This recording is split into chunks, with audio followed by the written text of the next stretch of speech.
Good morning everyone, welcome back to आपकी class coaching centre. तो आज के क्लास में हम देखेंगे हिस्ट्री के जितने भी आपके आगे टॉपिक्स है। जैसे कि पिछले क्लास में देख चुके थे इस्तमरारी बंदोबस्त। इस्तमरारी बंदोबस्त के बाद आप देखेंगे कि रैयतवाड़ी बंदोबस्त क्या होते हैं, ऐसे उसमें किस प्रकार से किसानों का शोषण किया गया तो क्या था, इसके देखेंगे। फिर देखेंगे हम रैयतवाड़ी व्यवस्था के बाद हम महालवाड़ी व्यवस्था के बारे में देखेंगे कि महालवाड़ी व्यवस्था क्या थे, कहाँ पे लागू किया गया था, किन किन क्षेत्रों में लागू किया था, क्या नहीं किया गया था। उसके बाद राजमहल की पहाड़ियों में जो रहते थे पहाड़िया लोग, वो लोगों के बारे में फ्रांसिस बुकानन और उनके विवरण, और फ्रांसिस बुकानन कौन थे, इन सभी चीज़ के बारे में आज डिटेल से समझेंगे। आप यदि क्लास को स्किप करते हैं तो आपके यहाँ से कहीं ना कहीं क्वेश्चन छूटने वाले होंगे और नंबर भी आपके कटेंगे, तो इसलिए आप इसे स्किप मत कीजिएगा और आप एंड तक बने रहिए ताकि आपको अच्छे से समझ में आए और साथ साथ आपके एग्जाम में किसी भी प्रकार के क्वेश्चन छूटे ना। तो चलिए हम स्टार्ट करते हैं। उससे पहले आप नोट्स लिख सकते हैं।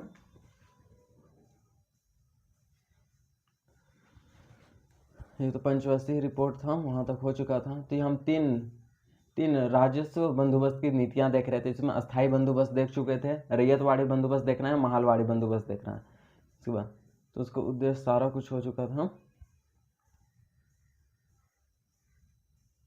तो रैयतवाड़ी व्यवस्था ये आप लिख सकते हैं।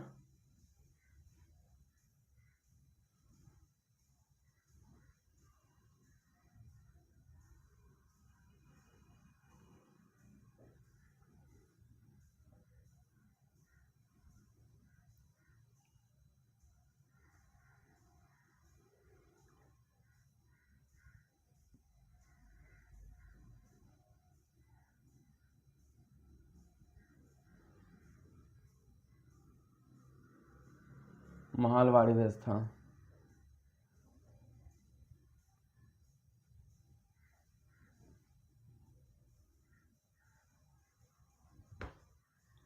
फिर आपको देख रहे हैं राजमहल की पहाड़ियाँ। अगला टॉपिक आपका रहेंगे राजमहल की पहाड़ियाँ। इसके बारे में भी अच्छे से डिटेल से समझेंगे, राजमहल की पहाड़ियाँ।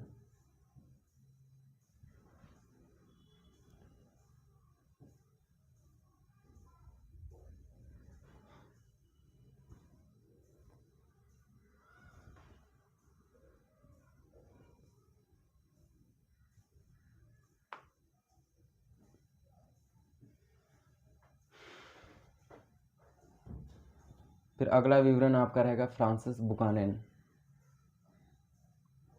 फ्रांसिस बुकानन के बारे में जानना अति आवश्यक है क्योंकि इनके बारे में भी क्वेश्चन दिए जाते हैं।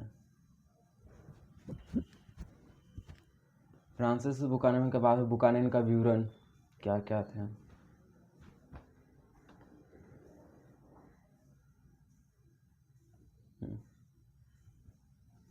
तो चलिए स्टार्ट करते हैं हम अपने क्लास को।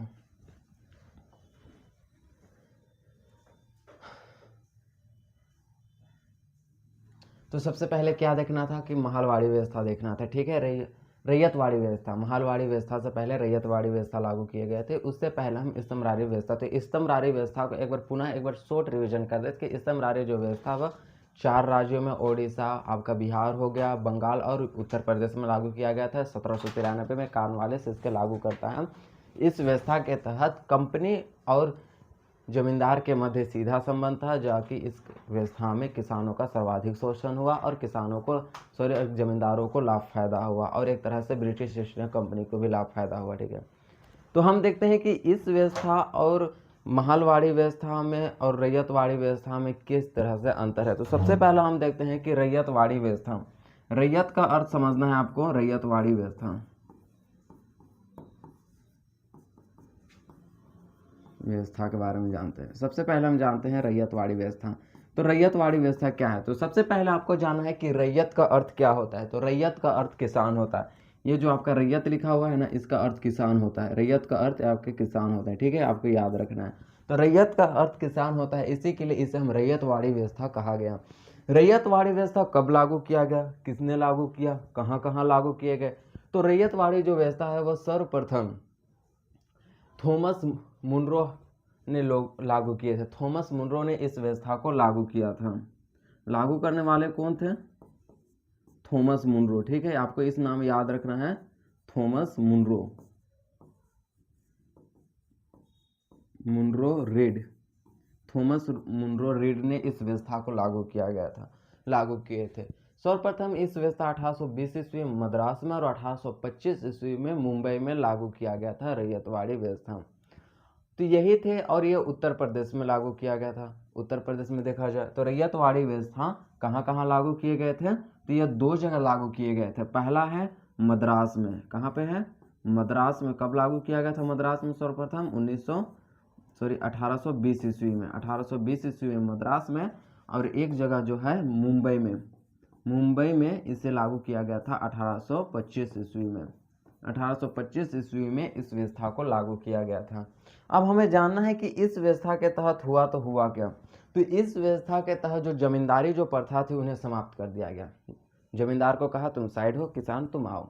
ऐसा ही होता है कि जमींदार जो बीच का काम करते थे, मान के चलिए ये हमारा किसान है, किसान हो गए, ठीक है, ये किसान, और ये हो गया हमारा अंग्रेज, हमारा नहीं अंग्रेज, ये हो गया अंग्रेज, ठीक है। तो इन दोनों के बीच के लेन देन के कार्य को पूरा करने का काम कौन करते थे? तो जमींदार करते थे। कौन करते थे? जमींदार करते थे, ठीक है। तो जमींदार ही किसान से टैक्स लेते और अंग्रेज को जा करके दे देते। लेकिन इस व्यवस्था में अंग्रेज ने क्या किया? तो British east India company, BEC, British east India company ने क्या किया कि ये जमींदारी प्रथा को समाप्त कर दिया। जमींदार को कहा तुम साइड निकलो, हटो, और वो किसान से सीधे संबंध स्थापित कर दिया और उसे भूस्वामी का क्या बना दिया? भूमि का भूस्वामी बना दिया अंग्रेज किसानों को। अब किसान जो थे वो डायरेक्ट जाकर के अंग्रेजों को कर चुकाना पड़ता था, ना कि जमींदार को, ठीक है। तो क्यों? क्योंकि इस व्यवस्था के तहत किसान को ही भूमि का स्वामी बना दिया गया। मान के चलिए रैयतवाड़ी व्यवस्था में अगर नहीं दिया जाता कर तो क्या करते थे? पहले तो इस्तमरारी बंदोबस्त में कर नहीं देते थे एक निश्चित रूप से, तो जमींदार पे आते थे। लेकिन क्या अब जमींदार से तो उनका संबंध हट गया, डायरेक्ट ब्रिटिश ईस्ट कंपनी अंग्रेज और किसान से उनका संबंध हो गया। तो अब क्या करेंगे? अंग्रेज क्या घर घर जाके मांगते थे? नहीं देते थे उन्हें, नहीं बेटा। अंग्रेज जो ब्रिटिश ईस्ट इंडिया कंपनी जो होती थी अपने सेना को भेजते थे, सेना वहां पे उनके घर घर जाते। जो भी किसान समय से अगर लगान या कर नहीं चुकाते थे उनकी जमीन को छीन लिया जाता था। जमीन को छीनने के बाद उसे भूस्वामी से भी हटा दिया जाता था, जिससे तो क्या होगी कि किसानों की स्थिति में तो सुधार होना ही था। इसमें इस व्यवस्था के तहत किसान की स्थिति में थोड़े थोड़े सुधार देखने को मिले। लेकिन होता यह है कि हर एक वर्ष, क्या आप ही को बोलते हैं, क्या हर एक वर्ष खेती अच्छे से होंगे? नहीं होंगे। कभी वर्षा आएगी, नहीं आएगी, कभी सुखाड़ आएगा, कभी वर्षा आएगा, कभी अत्यधिक वर्षा आ जाएंगे जिस कारण से फसल खराब हो जाता है, कभी सुखाड़ आ जाएंगे उस कारण से भी फसल खराब हो जाता है। तो ये सारे जो हैं कि हर समय की खेती और उपज एक जैसा नहीं होते, कभी ज़्यादा तो कभी कम, तो कभी होते ही नहीं थे। तो कभी ज़्यादा होते थे तो उस टाइम किसान तो अच्छे से क्या करते थे, लगाने या तो कर चुका देते थे, ठीक है। लेकिन जब खेती नहीं होते, उपज अच्छा नहीं होता, तब क्या करते थे? तब किसान जो है अंग्रेज या ब्रिटिश ईस्ट इंडिया कंपनी को कर देने के लिए अपनी जमीन महाजन, साहूकार, इन सब में गिरवी रख देते थे। गिरवी इसलिए रखते थे ताकि उनकी ज़मीनें ना छीनी जाए, उन्हें भूस्वामी से ना हटाया जाए। और इस तरह से वह महाजन और साहूकार के चंगुल में फंस जाते। कैसे? जब वह किसान जो है महाजन और साहूकार को अपने जमीन गिरवी रखते और कुछ पैसा लेकर के वो अंग्रेज को दे देते कर।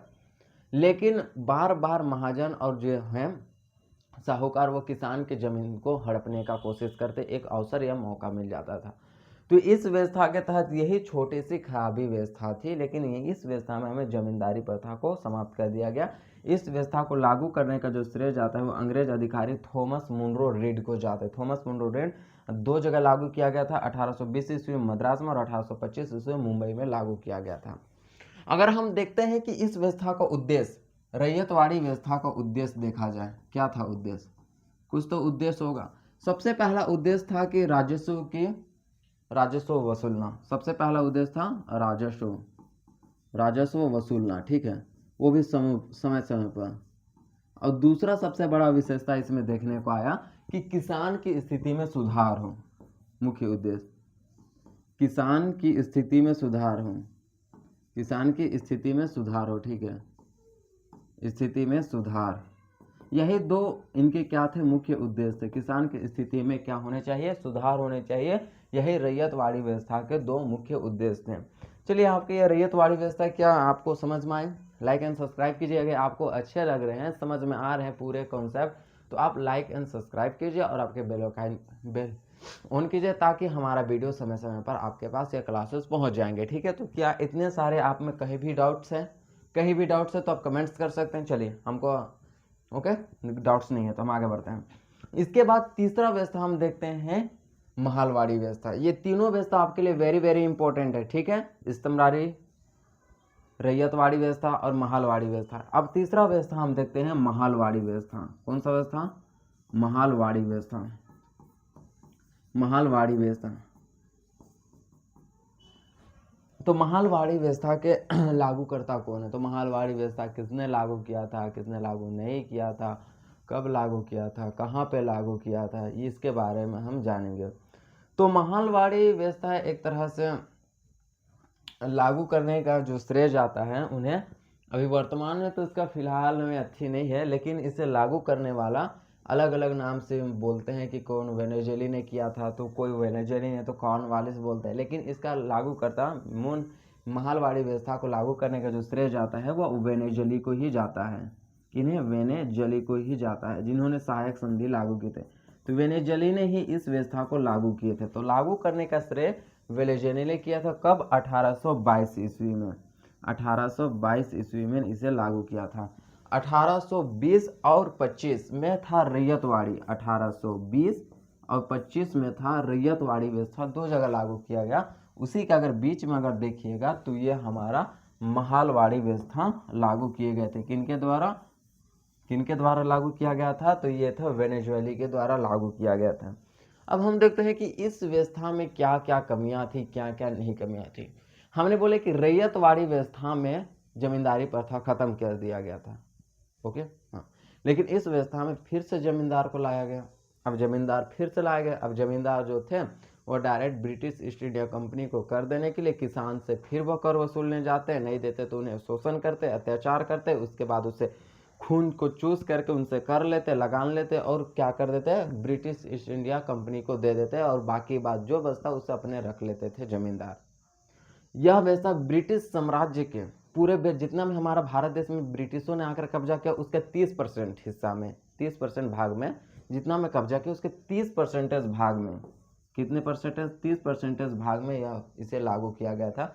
इसमें जमींदारी प्रथा को फिर से लाया गया, जमींदार को फिर से लाया गया।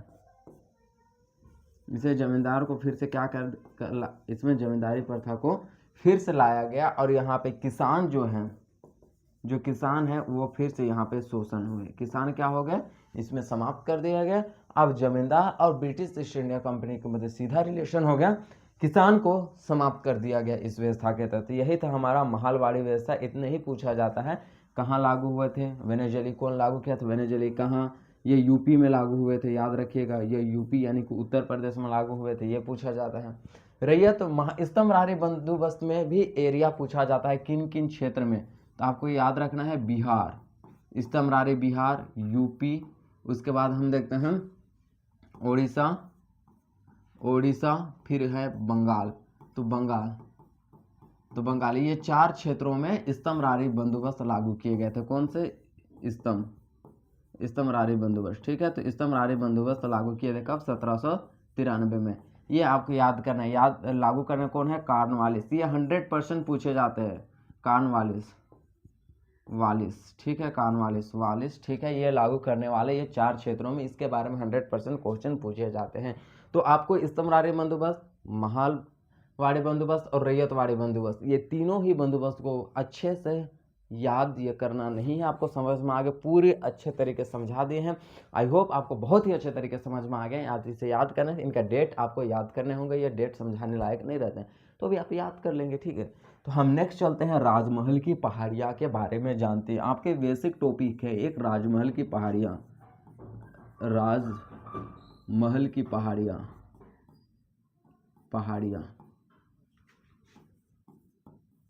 एक अगला टॉपिक है हमारा राजमहल की पहाड़ियाँ, यहाँ पे रख दे की डाल दे, राजमहल की पहाड़ियाँ।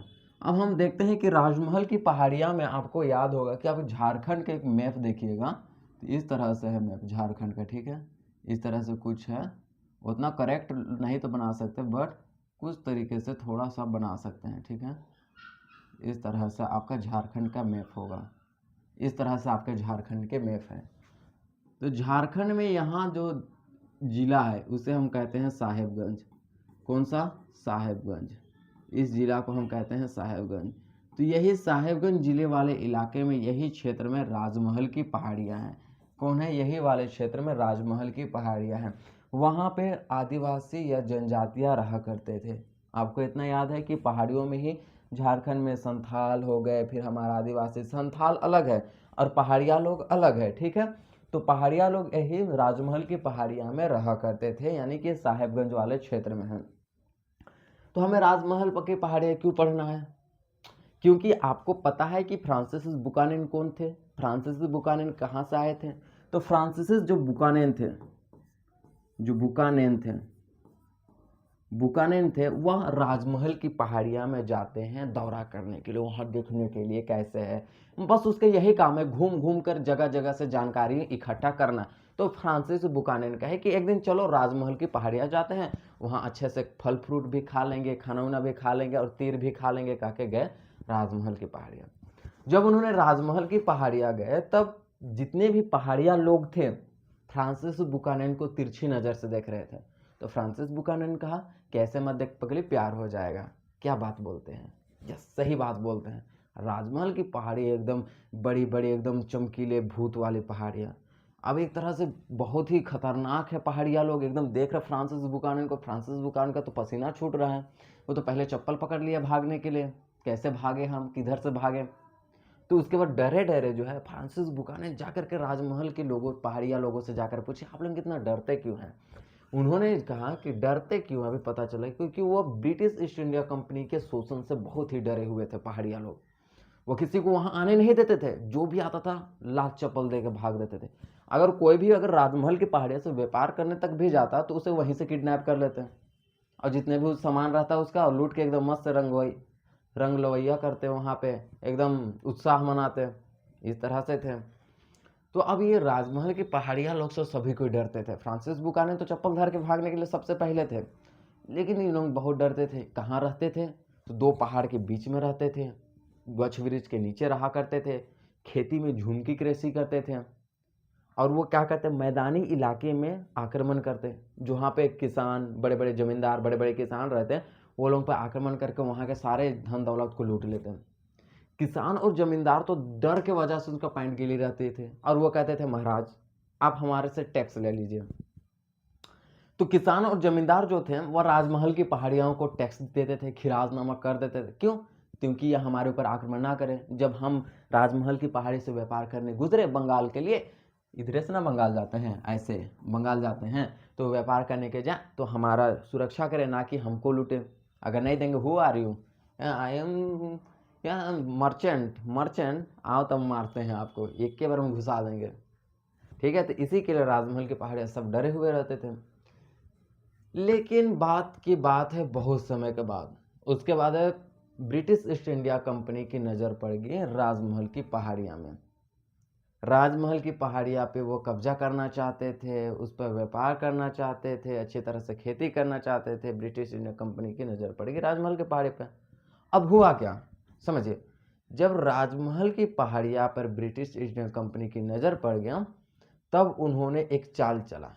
चाल चलने में क्या चला कि उन्होंने कहा कि सबसे पहले तो 1780 ईस्वी में, 1780 ईस्वी में भागलपुर के एक कलेक्टर थे, डीएम, भागलपुर के, बिहार के भागलपुर के एक कलेक्टर थे डीएम, जिसका नाम है ऑगस्टस ऑगस्टस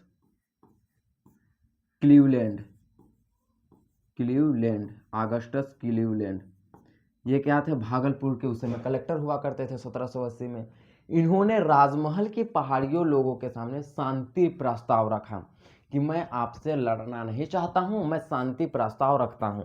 अब ये देखिएगा कौन सा प्रस्ताव रखा इन्होंने, शांति प्रस्ताव। किन्होंने रखा? अंग्रेजों ने, कि वो लड़ना नहीं चाहेंगे, हम नहीं देंगे। लेकिन ये अंग्रेजों की चाल है, शांति प्रस्ताव रखा। और उन्होंने क्या कहा कि जितने भी राजमहल की पहाड़ियाँ में मुखिया हैं, उन्हें मैं समय समय पर मंथली वेतन दूंगा या भत्ता दूंगा, समझिए। कुछ समय तो वेतन भत्ता देते, उसके बाद वहाँ पे अपने सैनिकों को घुसा लेते, उसके बाद उन्हें भी वेतन भत्ता से विमुक्त कर देते। जैसे कि मुगल साम्राज्य के अकबर द्वितीय सारे को किए थे, बहादुर शाह द्वितीय को इसी तरह से ना अंग्रेज किए थे कि उन्होंने वेतन देने लगे, कुछ समय के बाद उसे वहाँ से हटा दिए। तो यही चाल अंग्रेजों ने चल रहे थे। लेकिन राजमहल की पहाड़ियाँ जो लोग थे वो अपने अपने मुखिया से कहने लगे, यदि आपने इस प्रस्ताव को स्वीकार किया तो आपको तो मुखिया के पद से हटाएंगे, साथ से पहाड़ से भी ढकल के गिराएंगे नीचे। तो मुखिया तो डरे ना, शांति प्रस्ताव अपने पास रख, वेतन अपने पास रख, नहीं लेंगे। यही थी राजमहल की पहाड़ियाँ में, इसी कारण से वो कब्जा नहीं कर पाए। और राजमहल की पहाड़ियाँ जो लोग थे वह कृषि भी करते थे, तो वह झूम कृषि करते थे, उसके अलावा कुछ नहीं। अब कृषि करने के लिए वह कुदाल का प्रयोग करते थे। अब पहाड़ में तो हल नहीं हो सकता है ना, तो क्या करते थे वो कुदाल है, किसका प्रयोग करते थे, कुदाल का। इसलिए जो है ये कुदाल पूछा जाता है कि पहाड़ियों लोगों का प्रतीक चिन्ह क्या था, कुदाल था, 1 नंबर के क्वेश्चन में, ठीक है। और संथालों का हल, संथाल लोग अलग हैं और पहाड़िया लोग अलग है। संथाल लोगों का हल और पहाड़ियों लोगों का कुदाल प्रतीक चिन्ह था, यही था पहाड़िया लोग। पूरे समझ में आ गए। पहाड़िया लोग रहते कहाँ थे, यहाँ पे साहेबगंज के उत्तरी भाग में, ठीक है। झारखंड के हमारे किस तरह, इधर तो हो गए पश्चिम, उत्तर पश्चिम इधर हो गए, और इधर क्या हो गया, पूरब उत्तर वाले एरिया में वह रहा करते थे। इतना समझ में आ गया। अगला हम देखते हैं फ्रांसिस बुकानन का विवरण। फ्रांसिस बुकानन का विवरण, ये बहुत ही भागने के लिए। फ्रांसिस बुकानन का विवरण देखते हैं, ठीक है। विवरण, तो फ्रांसिस बुकानन का विवरण क्या था। तो फ्रांसिस बुकानन इंग्लैंड से आए थे, एकदम भागते भागते वहां से क्या करने, एकदम यहाँ पे आए थे। तो फ्रांसिस बुकानन इंग्लैंड से आए थे, वह एक चिकित्सा हुआ करते थे। यानी कि अगर फ्रांसिस बुकानन के बारे में देखें तो वह एक चिकित्सक थे, वहाँ से आए। यहाँ क्या लॉर्ड कॉर्नवालिस के पास वो चिकित्सक के रूप में काम किए, कॉर्नवालिस के पास चिकित्सक के रूप में काम करते थे। ये सारा काम चिकित्सा वाला काम करते थे। तो फिर चिकित्सा के साथ साथ वे क्या करते थे कि फ्रांसिस बुकानन जगह जगह पूरे भारत पर यात्रा करते। ये भारत देश आपको दिख रहे हैं, ये पूरे भारत देश में घूम घूम के यात्रा करते, जहाँ से भी जानकारी मिलते वहाँ से सारे जानकारियों को इकट्ठा करके अपने कॉपी में नोट करते थे। इस तरह फ्रांसिस बुकानन का सारा जो खर्चा उठाया जाता था वो British east India company BEC, British east India company जो है वह सारे खर्चा फ्रांसिस बुकानन का उठाते थे। चिकित्सा भी था, साथ साथ सारी जानकारियाँ उन्हें देता। बहुत जगह का खनन, लोह इस्पात कारखाना, फिर लोहा, कोयला, इस सभी क्षेत्र कहाँ कहाँ पे कोयला है, कहाँ पे लोह इस्पात, ये सभी क्षेत्र की जानकारी फ्रांसिस बुकानन ने ब्रिटिश ईस्ट इंडिया कंपनी को दी थी। इसी के लिए तो वो पहाड़िया गए थे, और पहाड़िया लोग को भागने से मारने के लिए, भाला घुसाने के लिए तैयार थे, तो वो भागने के लिए भी तैयार था। यही थे फ्रांसिस बुकानन। और फ्रांसिस बुकानन के जब उनकी तबीयत खराब होने, उनकी माता की मृत्यु हो गई 1815 ईस्वी में, लगभग 1815 ईस्वी में उनकी माता की मृत्यु हो गई, तो वो चल गए इंग्लैंड जाने को वहीं रखे। तो ये फ्रांसिस बुकानन, उनके विवरण के बारे में भी क्वेश्चन पूछा जाता है, इसलिए हम आपको बता दें। तो क्या आपको इतने बहुत ही अच्छे समझ में आ गया राजमहल की पहाड़ियाँ क्या है, फ्रांसिस बुकानन क्या है, रैयतवाड़ी व्यवस्था क्या है, महालवाड़ी व्यवस्था, इतने क्लास में क्या आपको बहुत ही अच्छे समझ में आए। अगर आपको अच्छे समझ में आए तो आप लाइक कमेंट कीजिए, लाइक सब्सक्राइब के साथ कमेंट भी कीजिए, ताकि हमें मोटिवेट मिले और ही अच्छे तरीके से आपको समझाने का, और अच्छे तरीके से आपके क्लास लेने और नोट्स बनाने। अब PY क्वेश्चन भी मिलेगा यहाँ से। तो फिर नेक्स्ट क्लास में हम फिर मिलते हैं। जय हिंद, जय भारत।